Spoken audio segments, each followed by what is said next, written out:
जैसे त्योहार आते हैं, कोई बात हुई, वो व्यर्थ के खर्चे, ये त्योहार मनाते हैं दिवाली का, दीपावली, ये किस लिए मनाते हैं कि भगवान श्री राम सीता जी को लेकर घर लौटे थे। और फिर चलो पहले तो देसी घी के दीप जलाए जाते थे, हवन हो जाता था, वो भी बढ़िया बात थी, लेकिन एक दिन हवन कर देने से बात नहीं बनती। अपना रोज लगावे घी की दीप है, रोज हवन करे वो। और जब सीता जी को घर से निकाला, फिर भी मनाओ तुम उसने, फिर भी दिवाली मना रहे हो। सीता तो घर से निकाल दी गई थी जिसके आने की खुशी में, और वो दीप जलाए गए थे, और फिर वह निकाल दी करते। वो तो दुखी हुई, वहाँ जंगल में टाइम पास करा बेचारी ने सह परिवार। और श्री राम घर पे, परिवार उसका जंगल में, चाहे वो राजा के कुछ भी बना रहो, एक छोटे से नगर का राजा, अयोध्या का राजा था, चाहे राष्ट्रपति बने जाए पूरी पृथ्वी का, जिसका परिवार कहीं रहा कहीं वो जीव सुखी हो सकता है, और फिर भी दिवाली मनावें और दीप जलावें। तो इस तरह की जो क्रियाएं हैं ये परंपरा है, सूझबूझ का कार्य नहीं है। फिर बम छोड़ते हैं त्योहार के दिन, कितना प्रदूषण फैलाते हैं, आग लग जाती है। तो यह परंपरा बनाई तो बच्चे आकर्षित हुए, इसको समाप्त करेंगे धीरे धीरे। और क्या की खुशी, एक भगत कह रहा था, बोला जी नाम लेने के बाद ज्ञान हुआ हमें, और पहली बार त्योहार मनाया हमने अपना। हमने 10 वर्ष हो गए ना दिवाली मना ली, ना तीज त्योहार मनाए, और ना होली मनाई। कारण क्या रहा कि हमारा परिवार है, 5-6 भाई हैं मेरे दादा है, उसमें किसी का कोई मृत्यु हो जाती है, कभी हमारे घर में हो जाती है। पिछली बार मेरी बहन विधवा होगी, सारा 1 साल तो फिर मनाना ही नहीं कुछ भी, 1 वर्ष पूरा नहीं हुआ इतना दूसरी घटना घट लेती है। और 10 वर्ष हो गया हमने कोई त्योहार मना के नहीं देखा। फिर कहाँ गई वो दीपावली।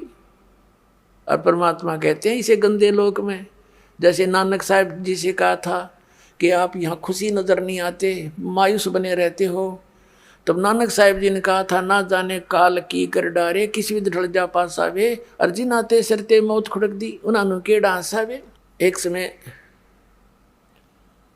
एक लड़के का ब्याह था, पहले दिन डीजे बजा रहे, घर में भी नाचे कूदे, बहन भी उसकी घुड़चड़ी पे उसका जो निकाली हुआ फेरी, वो भी चित्र समाचार पत्र में। अगले दिन विवाह के लिए जा रही थी बारात, वो दुल्हे वाली कार टकरा गई एक टैंकर से, ट्रक से या टैंकर से। 6-7 सदस्य थे, घर के भी थे उसमें 2-3 और वो दुल्हा भी, सारे मर गए। अब फिर टक्कर मार मार कर रो रहे हैं, बाल पाट रही, वो बहनें पहले दिन जो डांस कर रही थी, नाचन कूदे फंड कर रही थी। तो परमात्मा कहते, ना जाने काल की कर डारे, किस भी ढल जा पास आवे, अर्जी नाते सरते मौत खुड़क दी। फिर क्या किया, सी यहाँ पर क्या डांस करें, टाइम पास करो, विवाह करो, बच्चों का संयोग जोड़ दो सिंपल वे से। ब्याह तो 2 बालका का होना है, बाकी तो फंड हो, कितने इकट्ठे कर लो चाहे ना कर लो। तो इस प्रकार हमने इस प्रत्येक परंपरा को रिड्यूस करना है। कहते हैं जगत का पेखना पेख्या, धनी का नाम ना लेखा। अब एक दूसरे के सिर पर धरे बैठे, उसने ऐसे कर दिया, उसने ऐसे कर दिया, किंतु जो करने वाले का तो जिक्र भी नहीं। तो इस प्रकार वो त्रेता युग में आए थे भगवान मुनिंदर रूप में परमात्मा। उस समय नल नील को स्वस्थ किया, और श्री रामचंद्र जी के ऊपर जो पहाड़ जैसा दुख था, वो पुल बनवाया। और परमात्मा कहते हैं कि धर्मदास जी को समझाते हैं कि तुम इन राम कृष्ण को भगवान मान बैठे, किस आधार से? एक छोटे मोटे इनकी लीला देखकर कैसे कि श्री कृष्ण जी को तुमने राम मान लिया, भगवान मान लिया, कि उसने गोवर्धन पर्वत उठा लिया, गिरिराज बोलो जिसने।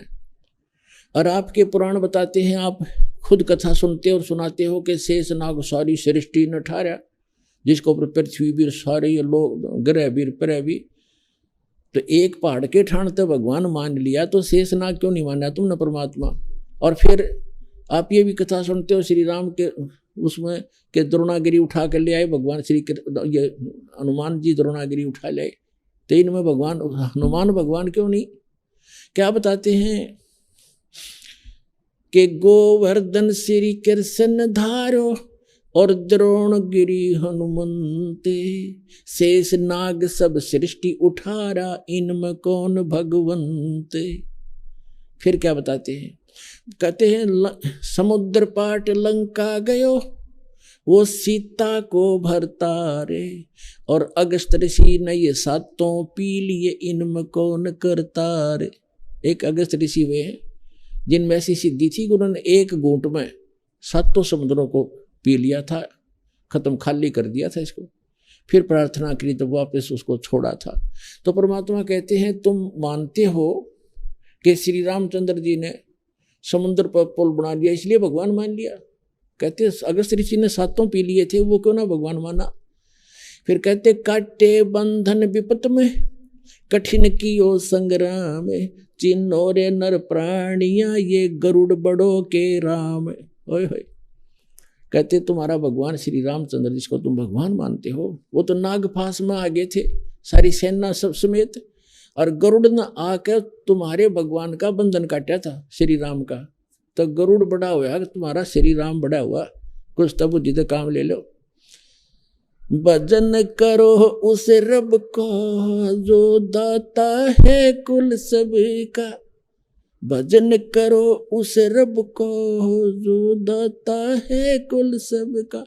वो है कबीर इज गॉड, धानक रूप रहा करतार, अनंत कोट ब्रह्मांड का, एक रति नहीं भार, और सतगुरु पुरुष कबीर है ये कुल के सरदनार। हम सुल्तानी नानक तारे दादू को उपदेश दिया, जात जुलाहा भेद नहीं पाया, वो काशी माए कबीर हो।